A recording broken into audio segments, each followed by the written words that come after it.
Hello everybody, and welcome back to another video. In today's video, we'll be taking a look at the state of Texas, and we'll be talking about some current events that have transpired or are soon to transpire in the Lone Star State.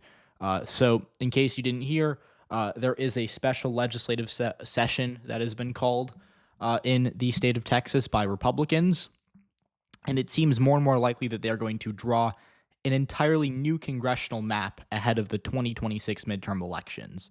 This is a really, really important political development for a couple of reasons.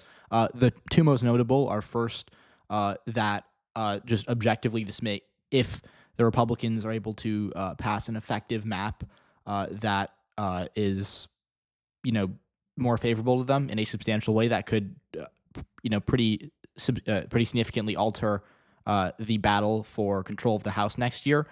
And the second thing, and I don't mean this as a criticism of the Republican Party, but it's objectively a pretty concerning development for democracy. And I don't usually get super political in these videos, and I'm not going to endorse either side here because there are, in case you can't tell, gerrymandered maps drawn by Democrats and gerrymandered maps drawn by Republicans. But this is taking it to a pretty, new level, I guess you could say.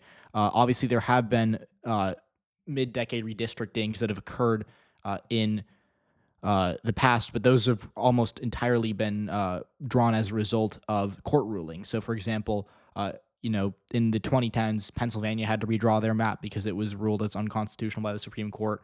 But that wasn't like the Pennsylvania Democrats, the Pennsylvania Republicans decided that they wanted to gerrymander the map again. It was because they were forced to by a court, and the map actually got fairer after it was redrawn. So, just a couple things to think about, and I don't want to spend too much time on this, but I do think that, obviously gerrymandering is bad, and but not really the good news, but I guess the thing that has kind of made it less unsettling to us as Americans, whether you're a Democrat or a Republican or something else, is that it's existed for basically the entirety of our country's history. And in fact, the gerrymanders that were drawn after the 2021 redistricting cycle were really not some of them were bad. Like, take a look at Illinois, take a look at Florida or Texas, right? Some of them were not great, but they weren't out of line with what we've been used to seeing. And if you I encourage you to go back to the 2000s. There were some gnarly gerrymanders, right? Like in states like Georgia or Arizona, even, especially, look at the Deep South. Right, there's some really bad gerrymanders that were really bad, like 20 or 30 years ago. But this is new, and I think from a game theory perspective, I understand why the Republicans are doing it. It makes it a lot easier for them to win the House. But this is new, and it's kind of an escalation of what we've been seeing for many years. And I think this individual action isn't great. But it does make sense, I suppose, if you're a Texas Republican. I think they're also under a bit of pressure from Donald Trump, per most reports, to do this. But nonetheless, I'd be saying the same thing if the New York Democrats decided to draw 3 more districts in their favor in their state, because it would be an escalation.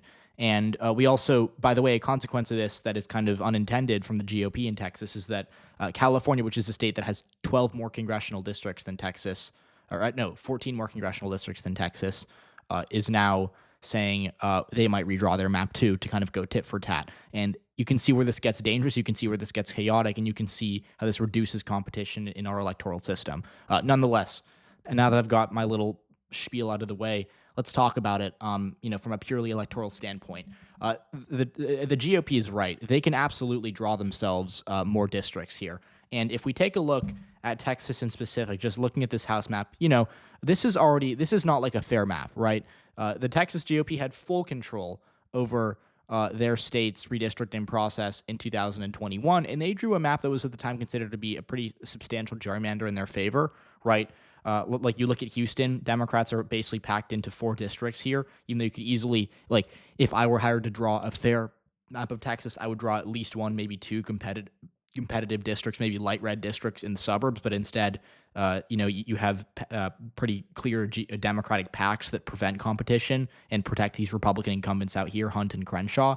And then You take a look at Austin and San Antonio, Democrats are pretty efficiently packed here into just 3 districts, despite the fact that these 2 cities combined to be like a super progressive area that you could probably draw 4 safe Democratic districts in this area. And then Dallas is also, there's no, this is the most competitive area of the state when you look at the 3 counties outside of Dallas that have, that were blue or prior to 2024 shifted back to the GOP last year. But like, what we essentially see is that Democrats are drawn into 3 super safe districts in order to preserve the seats of GOP incumbents like Keith Self and especially Beth Van Doyen, who is actually almost lost in 2020. So the map is by no means fair, and it's for Democrats. If Republicans do indeed draw a new map, it's a pretty clear.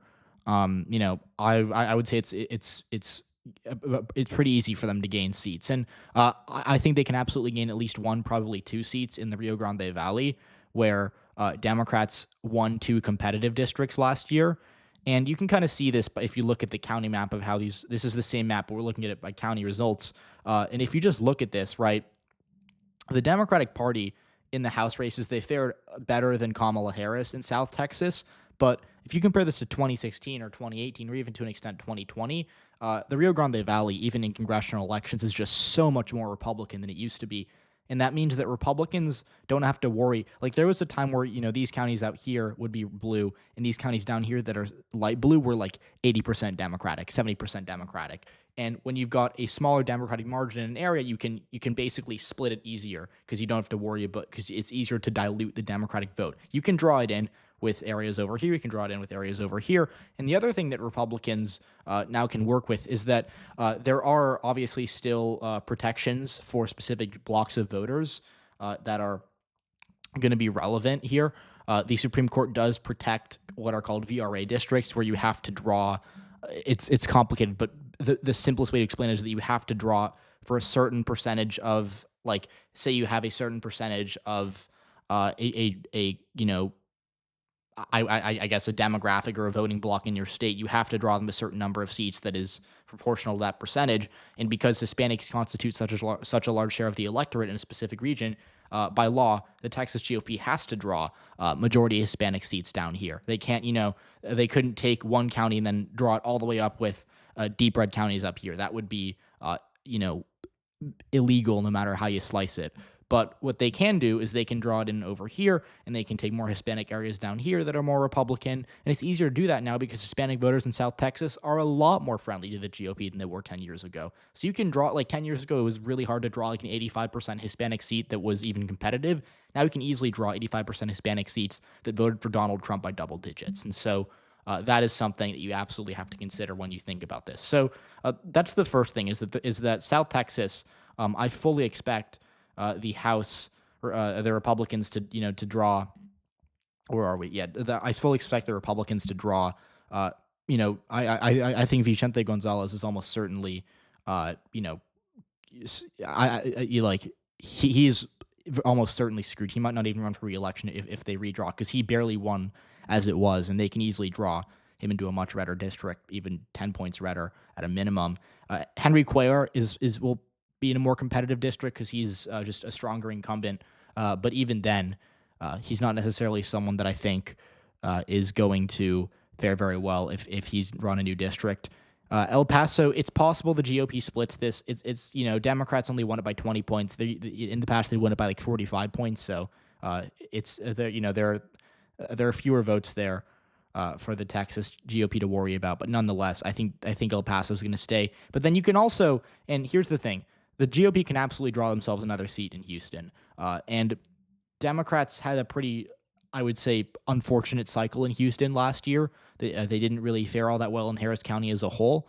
And I think that in addition to potentially 2 seats in the Rio Grande Valley, the GOP can draw themselves another seat in Houston just because the intensity of the Democratic vote share in especially urban Houston has really gotten less strong in the past half decade, I would say. And then, technically Donald Trump asked the Texas GOP to draw themselves 5 extra seats. I think they can absolutely draw 3.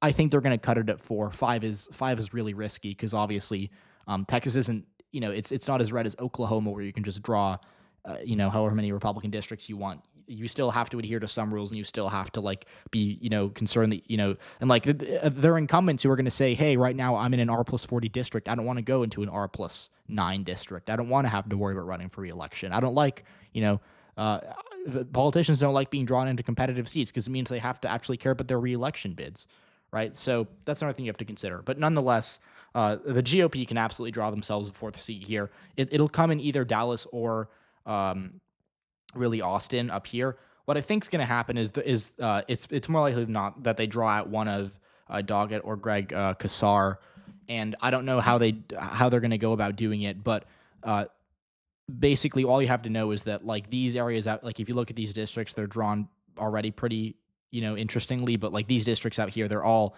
mid to high 60s for the GOP, and so kind of as a result of that, what you can do is the GOP can draw like what we call in redistricting bacon strips, where you take 200,000, 250,000 Democratic voters, and you just draw literally a bacon strip up to rural Texas, this way and then that way and that way till you split it enough times, right? It's a pretty simple game, but obviously it's going to be very consequential for these House elections because, as you can see, the GOP won the House last year, but they only have a 3-seat majority, so they don't have a lot of margin for error. But if they can draw themselves another 4 seats in Texas and maybe another 2 seats in Ohio, if they can figure that out, it makes it a lot easier for them to win the House, and it alters the map in such a substantial way. So, it isn't a guarantee it's going to happen yet, but it does seem very likely, and it absolutely seems as though the Republicans in Texas are planning on it. They've added it to the agenda for the special session of the legislature, and it's going to be interesting to see how they go about drawing this map, because Texas, it's definitely a red state. It's not as red as neighboring Arkansas, Louisiana, or Oklahoma, but it's definitely a state where Republicans have more. I think there's more seats to squeeze out of it there. So that'll be interesting to watch. But again, that's what I think. It's beneficial to the Republicans purely from an electoral standpoint. We'll see if California Democrats respond. It might be trickier for them to do that just from a pure logistic standpoint. But it certainly makes the House less competitive, or it certainly makes the districts on an individual level in the House less competitive. So I'll be interested to see how this goes. Let me know what you want to see next. Let me know if you have any thoughts on this, and I will talk to you all later.